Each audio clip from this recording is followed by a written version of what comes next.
विद्यार्थी नमस्कार। आप जुड़े हुए आपके अपने YouTube platform chemistry bye D Sharma से मेरे साथ इन डॉक्टर दीपेंद्र कुमार शर्मा के साथ। और इस वीडियो लेक्चर में हम स्पेशली बात करने वाले हैं बीएससी थर्ड ईयर का जो आपका सब्जेक्ट है केमिस्ट्री माइनर या इलेक्टिव जो आपने चुन रखा है।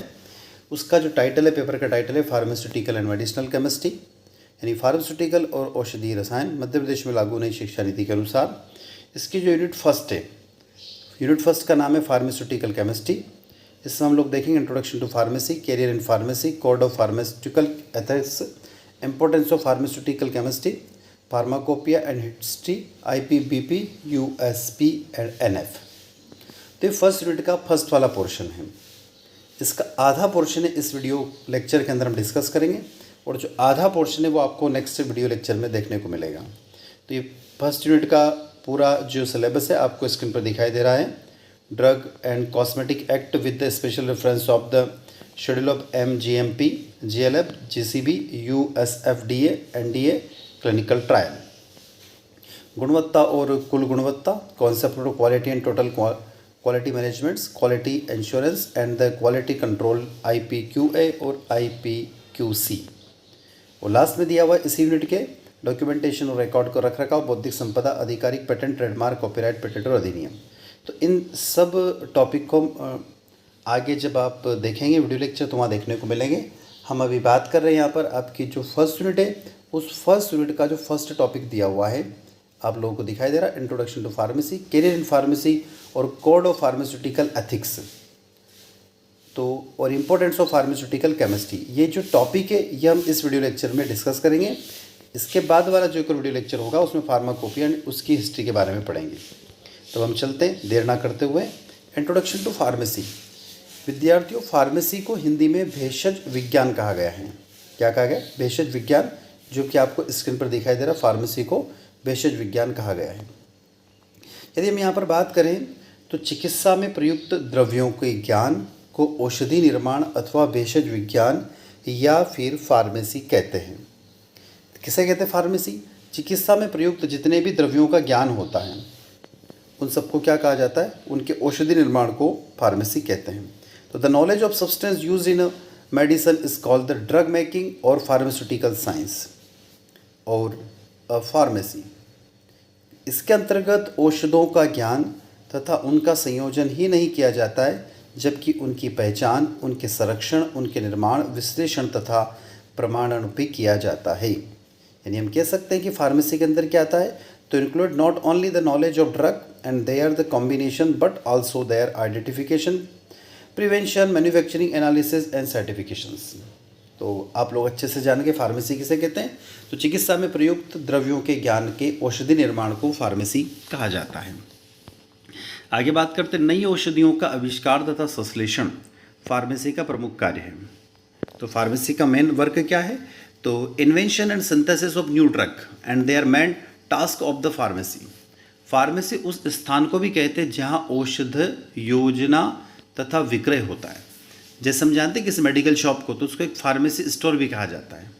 तो फार्मेसी स्टोर या फार्मेसी किसे कहते हैं? तो उस स्थान को भी कह सकते हैं जहाँ पर औषध योजन तथा विक्रय होता है। मतलब उनकी योजना बनाई जाती है गोलियों, दवाइयों की यानी औषधियों की, और उनका विक्रय भी वहाँ से किया जाता है।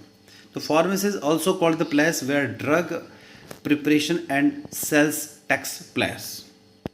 आगे देखें तो जब तक भेषजीय प्रविधियाँ सुगम थी तब तक भेषज विज्ञान का मतलब फार्मेसी, जब तक फार्मेसी चिकित्सा का ही अंग था।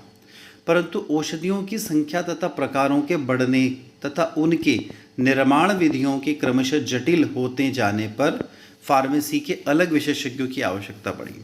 तो शुरुआत में क्या था, जब इसकी डिस्कवरी हुई थी तो जो फार्मेसी है वही एक हमारी जो मेडिसिनल जो लाइन थी, चिकित्सा जो थी उससे रिलेटेड थी।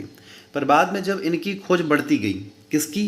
गोलियों, दवाइयों की और मेडिसिन की खोज बढ़ती गई, तो उसके बाद में फार्मेसी को चिकित्सा से, मेडिकल साइंस से एक अलग ब्रांच में कन्वर्ट कर दिया गया। तो यहाँ पर इंग्लिश में भी हमने उसको समझा रखा, as the long as the pharmaceutical techniques where the accessibility still the pharmaceuticology was a part of the medicine. आगे बात करें तो फार्मेसी नैदानिक स्वास्थ्य विज्ञान है। फार्मेसी क्या है? नैदानिक स्वास्थ्य विज्ञान, यानी pharmacy is the clinical health science. क्या बोल सकते हैं उसको? Clinical health science. that link medical science with chemistry and are charged with the discovery, यानी कि जो चिकित्सा विज्ञान को रसायन विज्ञान से जोड़ता है। तो ये क्या करता है? चिकित्सा विज्ञान को रसायन विज्ञान से जोड़ने का काम कौन करती है? फार्मेसी। यानी हम कह सकते हैं कि मेडिसिनल केमिस्ट्री जो है हमारी, यानी कि फार्मेसी जो है वो किसके साथ कंबाइन करती है? तो चिकित्सा विज्ञान को केमिस्ट्री के साथ कंबाइन करती हैं। ये दवाओं और औषधियों की खोज, उनका उत्पादन, उनको निपटारा करना, उनको सुरक्षित और प्रभावी उपयोग और नियंत्रण से प्रभावित रहती है। आगे देखें तो फार्मेसी के अभ्यास के लिए दवाएं, उनकी क्रिया का तंत्र, दुष्प्रभाव, अंतक्रिया, गतिशीलता और विषाक्तता पर उत्कृष्ट ज्ञान की आवश्यकता होती है। तो हम क्या जानते हैं कि the practices of pharmacy required excellent knowledge on the drug, there mechanism of action, side effect, interactions, dynamic and toxicity. साथ ही इससे उपचार के ज्ञान और रोग प्रक्रिया को समझ की भी आवश्यकता होती है। Also it required treatment of knowledge and it is understandings of the disease process। तो यहाँ तक आप समझ में गए होंगे कि फार्मासिस्टों की कुछ विशिष्टताओं जैसे कि नैदानिक फार्मासिस्ट या अन्य कौशलों की आवश्यकता होती है। उदाहरण के लिए भौतिक और प्रयोगशाला डेटा के अधिग्रहण और मूल्यांकन के बारे में उनको ज्ञान होना चाहिए। यानी कि some specialist of pharmacist such as the clinical pharmaceutical required other skills. जैसे हमने उदाहरण दिया यहाँ पर भौतिक और प्रयोगशाला डेटा के अधिग्रहण और मूल्यांकन के बारे में भी ज्ञान होना चाहिए। कहने का मतलब यहाँ पर ये कि प्रयोगशाला के डेटा का मतलब कि जो मेडिसिन्स किसी लैब में तैयार की जाती, किसी इंडस्ट्री में तैयार की जाती, तो उसके बारे में उसको संपूर्ण ज्ञान होना चाहिए कि वो मेडिसिन किस काम में आती है, उसके साइड इफ़ेक्ट क्या है, उसके पॉजिटिव थिंकिंग क्या है, उसकी नेगेटिव थिंकिंग क्या है। तो ये सब याद होना चाहिए। फार्मेसी अभ्यास के दायरे में अधिक परंपराएं भूमिका शामिल की गई हैं। जैसे कि कौन कौन से कंडीशंस फार्मेसी के अंदर शामिल किए गए? जैसे कि दवाओं का संयोजन और वितरण, यानी दवाओं को कॉम्बिनेशन कैसे किया जाए, उनका डिस्ट्रीब्यूशन कैसे किया जाए। जैसे हम लोग जानते हैं कि आप डॉक्टर के पास जाएंगे, आपको यदि फीवर आ रहा है तो वो क्या करता है? एक गोली नहीं देता है, एक टैबलेट नहीं देता, एक के साथ में 2 या 2 से अधिक टैबलेट देता है। तो आजकल क्या हो गया, टैबलेट देने का कंडीशन क्या हो गया? एक तो फीवर को कम करने की, उसके साथ एंटीबायोटिक, और उसके बाद जो उसके साइड इफ़ेक्ट को कम कर सकें तो जनरली 2 से 3 टैबलेट दी जाती हैं। तो हम यही कह रहे हैं कि यहाँ पर दवाओं के संयोजन और उनका वितरण और इसके स्वास्थ्य देखभाल के संबंधित अधिक आधुनिक सेवाओं को भी शामिल है, जिसमें सुरक्षा और प्रभावकारिता के लिए दवाओं की समीक्षा करना और दवाओं की जानकारी प्रदान करना शामिल है। तो ये किसकी बात हो रही है? हमारी फार्मेसी का इंट्रोडक्शन यहाँ पर हो गया। अब आगे इसी के अंदर आता है कैरियर इन फार्मेसी। फार्मेसी में कैरियर क्या होता है?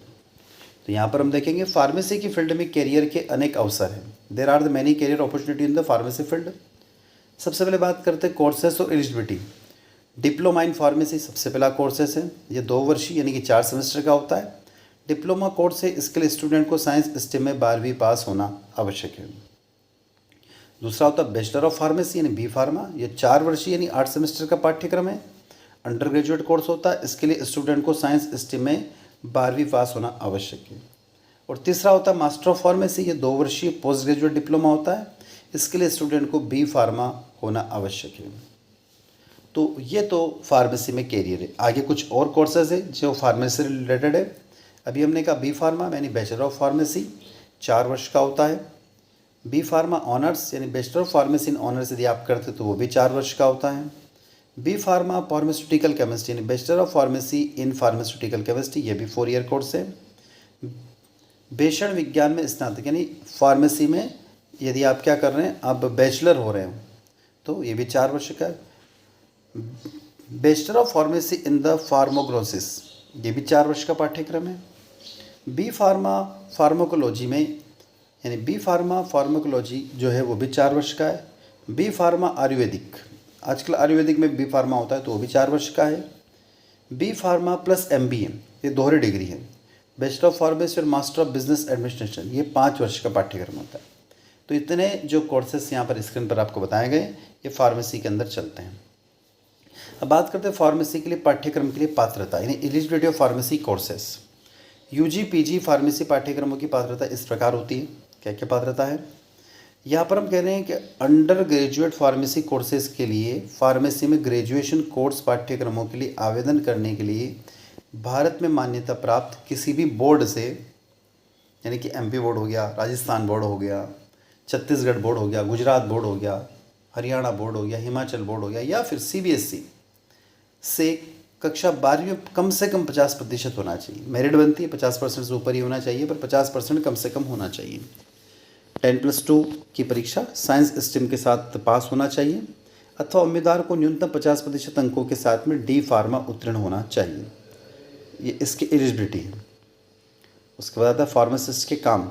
फार्मासिस्ट के वर्क क्या क्या हो सकते हैं। फार्मासिस्ट का कार्य डॉक्टर द्वारा मरीज को लिखी गई दवाएं मरीज को देना होता है। हम लोग जानते हैं किसी मेडिकल शॉप पर, तो मेडिकल शॉप पे आप लोग जानते हैं, तो वो जो व्यक्ति बैठता है, मेडिकल का जो ऑनर होता है, जिसके नाम पर लाइसेंस होता है, उसको बोलते हैं फार्मासिस्ट। तो फार्मासिस्ट का कार्य डॉक्टर द्वारा मरीज को लिखी गई दवाओं को मरीज को देना होता है। रोगियों को दवाओं के सुरक्षित और प्रभावी इस्तेमाल के बारे में अच्छे से जानकारी देना होगा। बीमारी, दवाओं और जीवन शैली में परिवर्तन से जुड़ी मरीजों की उन शंकाओं का समाधान करना होगा जिससे मरीजों को बीमारी से उबरने में मदद मिले। यही काम हॉस्पिटल में फार्मासिस्ट का भी होता है। तो हम जैसे जाते तो बताते हैं कि भैया ये जो टैबलेट्स होती है, ये जो मेडिसिन होती है, आपको कब कब लेना है, खाने से पहले लेना है, खाने के बाद लेना है, सोने से पहले लेना है, आपको कितने टाइम के डिफरेंस के बाद लेना है। तो ये फार्मासिस्ट के काम होते हैं। उसके बाद required skill of pharmacist. Pharmacist के अंदर स्किल क्या होना चाहिए, तो एक फार्मेसी के व्यक्ति को दवाओं के बारे में अच्छे से जानकारी होना चाहिए, संवाद कुशलता और उत्पाद की बेहतर समझ होना चाहिए। मतलब उसकी कम्युनिकेशन स्किल गुड होना चाहिए। ऐसा नहीं कि उसके पास कोई कस्टमर आए तो उससे वो लड़ने लगे, झगड़ने लगे। उसको वो प्यार से समझाए कि भैया जो उसको मैं टैबलेट दे रहा हूँ, जो मेडिसिन दे रहा हूँ, उसके क्या बेनिफिट्स है और उस कितनी जल्दी उसको वो रिकवर कर सकती हैं। उसके बाद व्यापार के लिए हुनर भी होना चाहिए। इन सबके साथ में क्या होना चाहिए, must be have the skill required for business. Pharmacy के व्यक्ति को विज्ञान विषयों का, खासकर लाइफ साइंस और दवाओं के बारे में रुचि होना चाहिए, उसका उसको ज्ञान होना चाहिए। व्यक्ति काम के लिए कोई भी कठिन परिश्रम करने वाला होना चाहिए। तार्किक सोच उसके अंदर होना चाहिए। तार्किक सोच का मतलब यहाँ तो लॉजिकल थिंकिंग उसके अंदर होना चाहिए, और रोगियों की बात को अच्छे से समझने का धैर्य उसके अंदर होना चाहिए। तो ये फार्मासिस्ट की उसके अंदर स्किल्स के साथ साथ में उसकी कंडीशंस भी है कि ये फार्मासिस्ट जो होता है वो अपनी स्किल को इम्प्रूव करे यदि उसके अंदर नहीं है तो। अब आते हैं फार्मास्यूटिकल एथिक्स कोड। फार्मासिस्ट स्वास्थ्य पेशेवर है जो दवाओं का सर्वोत्तम उपयोग करने वाले व्यक्तियों की सहायता करता है। फार्मासिस्ट द्वारा तैयार और समर्थित इस कोड का उद्देश्य सार्वजनिक रूप से उन सिद्धांतों को बताना है जो फार्मासिस्टों की भूमिका और जिम्मेदारियों का मौलिक अधिकार बनाते हैं। आगे देखिए तो नैतिक दायित्वों और गुणों पर आधारित ये सिद्धांत फार्मासिस्ट को रोगियों, स्वास्थ्य पेशेवरों और समाज के साथ संबंधों के मार्गदर्शन करने के लिए स्थापित किए गए हैं। अब क्या क्या कंडीशंस हैं यहाँ पर उस फार्मासिस्ट एथिक्स कोड की। यहाँ पर 8 अलग अलग एथिक्स कोड देखेंगे जो किसी भी फार्मासिस्ट व्यक्ति के लिए आवश्यक होते हैं। एक फार्मासिस्ट रोगी और फार्मासिस्ट के बीच में संविदा संबंध का सम्मान करता है। ये कोड है, मतलब ये इनका पालन इनको करना पड़ता है जो फार्मासिस्ट होता है उसका।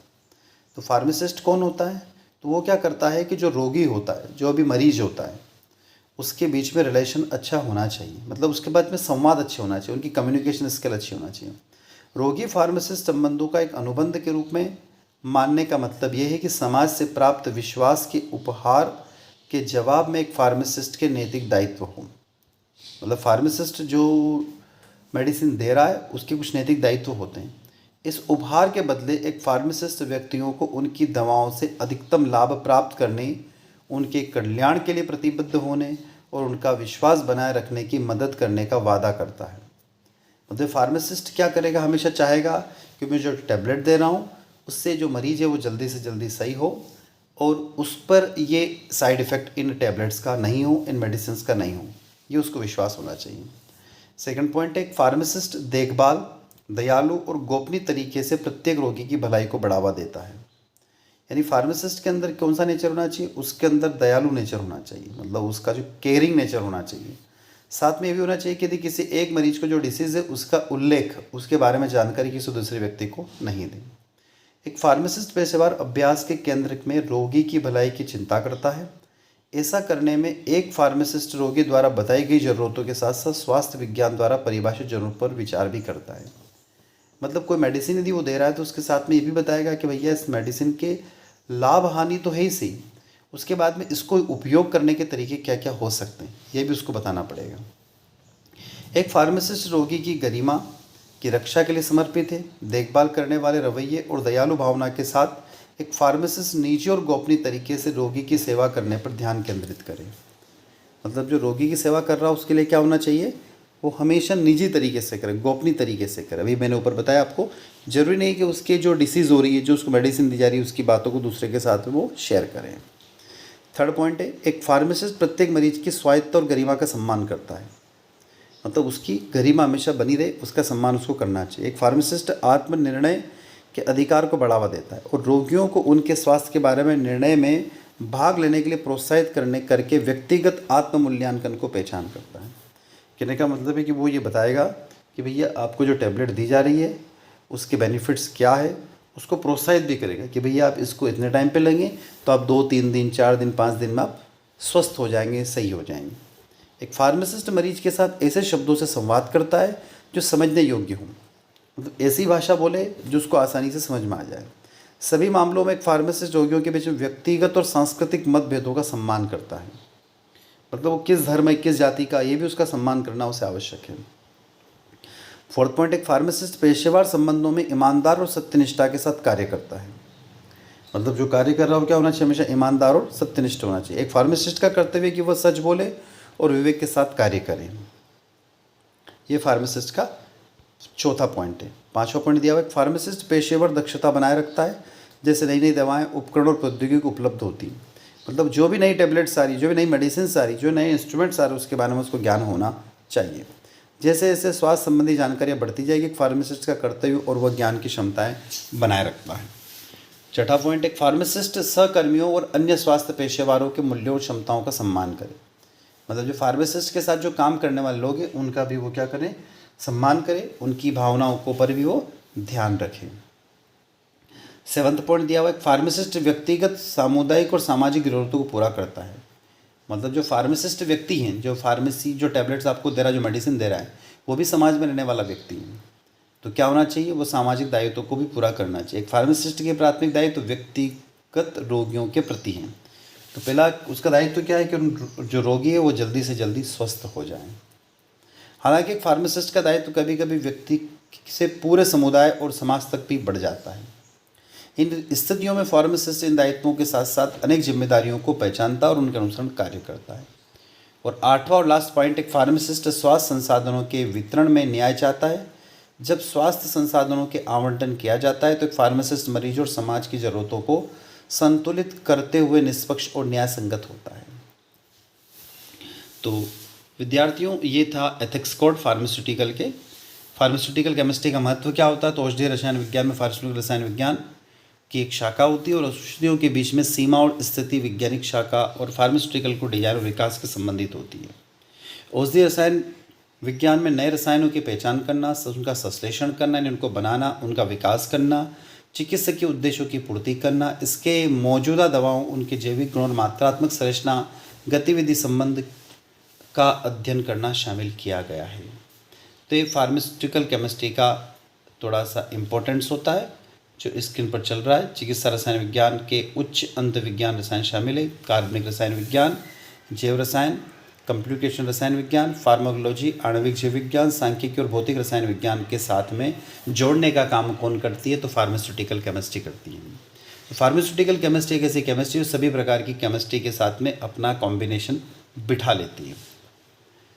तो दवाओं के रूप में उपयोग किए जाने वाले यौगिक ज़्यादातर कार्बनिक होते हैं और अक्सर छोटे कार्बनिक अणुओं और बायोलॉजिकल के एक व्यापक वर्ग में आते हैं और बाद में ये सबसे आम दवाओं के रूप में उपयोग किए जाते हैं। जैसे दवाएं अकार्बनिक और ऑर्गेनोमेटेलिक यौगिक भी हो सकते हैं, जिनमें आमतौर पर यदि हम देखें तो प्लेटिनम, लिथियम, गैलियम आधारित दवाएं जैसे क्रमशः सिस्प्रेटिन, लिथियम कार्बोनेट और गैलियम नाइट्रेट कहा जाता है। बायोमेडिकल अकार्बनिक रसायन विज्ञान का क्षेत्र चिकित्सा में धातुओं की भूमिका का अध्ययन कराता है। तो ये ड्रग केमिस्ट्री भी इसके अंदर आती है। आगे देखें तो औषधि रसायन शास्त्र अपने सरलतम अर्थ में हजारों वर्षों से प्रचलित है। लोगों ने जड़ी बूटियाँ, बेरी के जड़ों और छाल को चबाकर बीमारियों का इलाज खोजा है। हालांकि इनमें से कुछ प्रारंभिक और नैदानिक परीक्षण अत्यधिक सफल रहे हैं। इन प्राकृतिक स्रोतों के सक्रिय अवयवों का ज्ञान केवल पिछले 100 वर्षों से ही ज्ञात था। और अब वर्तमान में आरंभिक लिखित अभिलेखों विभिन्न हर्बल तैयारियों के चिकित्सा प्रभावों का दस्तावेजीकरण कर दें। चिकित्सा अनुसंधान का दृष्टिकोण प्राचीन काल की तरह ही जारी रहता तो आज कुछ बीमारियों का इलाज संभव होता। वर्तमान में बाजार में मौजूद दवाओं के प्राकृतिक उत्पाद एक छोटा सा हिस्सा बनाता है। मतलब वर्तमान में जो मेडिसिन मार्केट में मिलती है, मात्र यदि हम कहें कि 100 में से 1% नेचुरल है, बाकी सब क्या है, आर्टिफिशियल दवाएं होती हैं। तो ये यहाँ हमारा इसका इम्पोर्टेंस हो गया है। ये थोड़ा मैंने इसको ज़्यादा डिटेल में यहाँ पर बता दिया। आप इसको वीडियो को रोककर पढ़ सकते हैं चाहे तो। अगले वीडियो लेक्चर में हम जिस टॉपिक को डिस्कस करेंगे, जो नेक्स्ट वीडियो लेक्चर आपको मिलेगा या प्लेलिस्ट में आप देखेंगे, वो है फार्माकोपिया का इतिहास, IP, BP, USP और NF। इनके बारे में डिटेल हम देखेंगे नेक्स्ट वीडियो लेक्चर में, जो कि आपको प्लेलिस्ट में उपलब्ध होगा, वहाँ पर जाकर आप देख सकते हैं। तो विद्यार्थियों, आई होप ये वीडियो लेक्चर आप लोगों को समझ में आया होगा। पूरा थ्योरेटिकल है, तो यदि अच्छा लगता है तो वीडियो को लाइक करें, अपने दोस्तों को शेयर करें। यदि आप चैनल पर पहली बार जुड़े हैं तो चैनल को सब्सक्राइब करना ना भूलें, ताकि हमें एक मोटिवेशन मिलता रहे और इसी तरीके से हम आपके लिए नए नए वीडियो लेक्चर लेकर आते रहें। साथ ही इसी के साथ हम आपसे विदा लेते हैं। जय हिंद, जय भारत।